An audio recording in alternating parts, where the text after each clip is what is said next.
avoir des grandes écoles professionnelles dans des secteurs où on n'a pas l'habitude, notamment dans des secteurs du travail manuel, dans le domaine du tourisme, dans le domaine de la gastronomie. Ce serait la reconnaissance dans des métiers où on n'a pas l'habitude de voir cette excellence-là. Alors qu'elle existe, il faudrait être capable d'avoir une offre simplifiée. Nous, le choix fait par les familles, fait par les jeunes, est un choix qui se fait en connaissance de cause.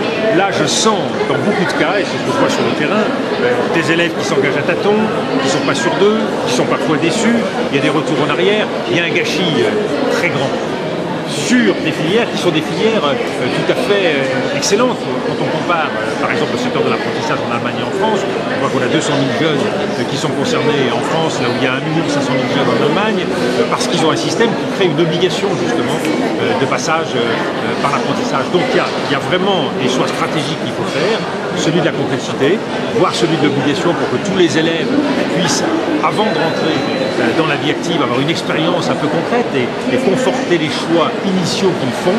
Je trouve que l'entrée sur le marché de l'emploi reste extraordinairement difficile, extraordinairement compliquée et dans le fond inégalitaire.